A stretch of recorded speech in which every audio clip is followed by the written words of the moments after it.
The best way to improve in algebra is to actually do practice problems. So let's take a look at this quick problem. We have 3x plus 4y is equal to 12. And what we want to do here is rewrite this equation in terms of y. And you can kind of think of this as solving this equation for the variable y. Now, this is a very important skill in algebra and one that you absolutely need to know. Now, if you think you know the answer, put that into the comment section. I'm going to walk through exactly how to solve this problem in just 1 second. But first, let me quickly introduce myself. My name is John, and I have been teaching math for decades. And if you need assistance in mathematics, check out my math help program at tcmathacademy.com. You can find a link to that in the description below. And if this video helps you out, or if you just enjoyed this content, make sure to like and subscribe, as that definitely helps me out. All right, so once again, we have this two-variable linear equation, 3x plus 4y is equal to 12, and we want to rewrite this in terms of y. And what we're doing here is something that is critical to your understanding of linear equations. In other words, this is an equation that its shape is a line. And in algebra, you definitely have to know how to graph lines in various forms. So that's what we're really talking about. All right, so 3x plus 4y is equal to 12. How do we solve this equation or rewrite it in terms of y? Well, let's take a look at the solution. So the key to solving this equation for the variable y is that we need to think of this other variable x as a number. So let me show you what I'm talking about. So let's just forget that this variable x is a variable. Matter of fact, let's take a look at this equation. What if we have 3 plus 4y is equal to 12? Now, what are the steps to solve this equation for y? Now, if you can't do this, you're going to have a tough time doing this problem. But what we're looking at here is something called a two-step linear equation. And all we're doing here is solving for one variable, not two variables, right? So in this equation, we have two variables, but this equation, we only have one variable. Okay, so how do we solve this equation for y? Well, the first thing that we need to do is subtract 3 from both sides of the equation. So this is step number one, and pay attention to these steps because they're going to be the same steps that we're going to apply in this problem here. Okay, so the first step is we're going to subtract 3 from both sides of the equation, and then we're going to add down in a column manner. So what we have now is 4y is equal to 12 minus 3, which of course is 9. All right, now what is our last step to solve for y? Well, hopefully you recognize that what we need to do is divide both sides of the equation by 4. So the final answer here is y is equal to 9/4. So if you understand this, well, then you'll be able to understand how to rewrite this equation in terms of y, which is effectively, again, just solving for y when we have this other variable x. Okay, so let's just go ahead and review the steps that we took. So the first thing that we did was subtract 3 from both sides of the equation, and then we divided both sides of the equation by 4. So let's apply these same steps to our problem. Now, this is where students get confused because we have a variable involved. So let's go back up here and let's just talk about what 3x means. So x is a variable, but it represents a number. Okay, so this could be any number. So really what we're talking about here is something like a product. Well, it's actually a product, not something like a product, but if we had a number here, let's say like 2, we could think of this value as 3 times 2 or 6.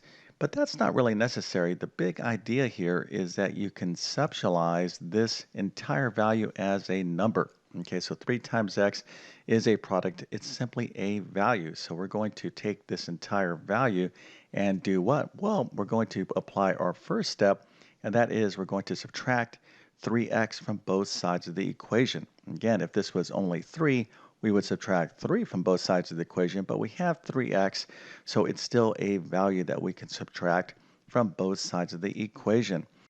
Okay, so if you understand this, well, you'll be well on your way to understanding how to solve this equation for y. So let's go ahead and subtract 3x from both sides of the equation. Now this is not going to look exactly like our previous example problem, and I'll tell you why in a second. So we're going to go ahead and add down. So 3x minus 3x is 0, and 4y minus nothing is 4y. And then here we have 12 minus 3x. So how can we write this? Well, this is the way you want to write 12 minus 3x. You want to write it this way, 12 minus 3x. Now, another thing that you can do here is that we have a difference. So you can put this in parentheses if you like, but don't let this bother you, all right? So 12 minus 3x, we want to write it this way. Okay, so that was step number 1 that we took in the previous example. So to solve for y, all we have to do is divide both sides of the equation here by 4. So y is going to be equal to what? Well, y will be equal to 12 minus 3x over 4. So this is an acceptable answer, but we could possibly do some cleanup over here with this equation. All right, so we have the common denominator, or excuse me, we have the common factor of 3. So we could factor out a 3 here. Matter of fact, let me show you what I'm talking about. So 12 minus 3x, I'll write this over here. 12 minus 3x is equal to 3 times 4 minus x, right? So if we take this 3 and multiply it by 4, we get back to 12, and then 3 times x, we get back to 3x. So we could write this 12 minus 3x as 3 times 4 minus x over 4. This is one form that you can write the final solution as, but there's another way that you can write this, and this is going to be very important as well.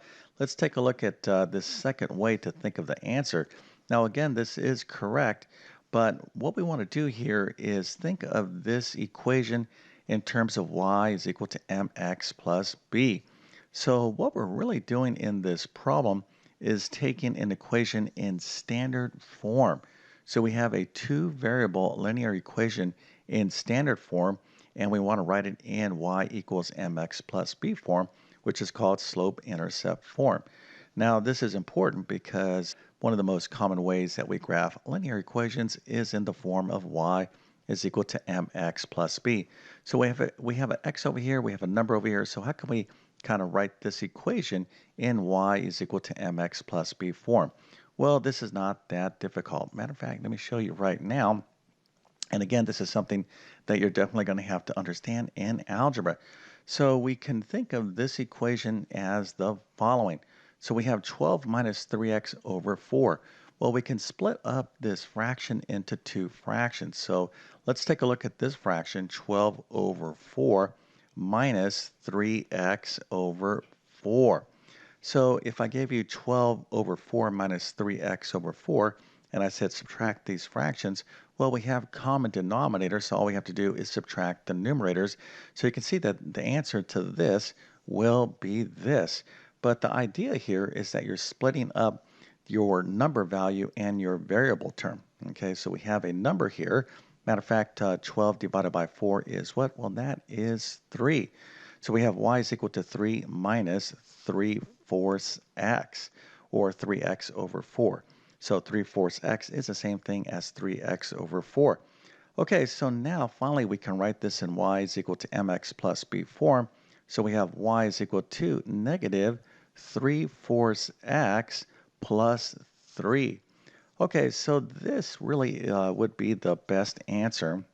It's not necessary to write your answer as y is equal to mx plus b, but it's the best answer to kind of strive for in terms of solving these problems, because one of the most common things that you do in algebra is write a linear equation in standard form into y is equal to mx plus b form. Now, that's not the only reason that you'll need to be able to do something like this. This skill, writing or solving for one variable in a two-variable equation, is also critical when you are solving system problems. So hopefully you understood this problem.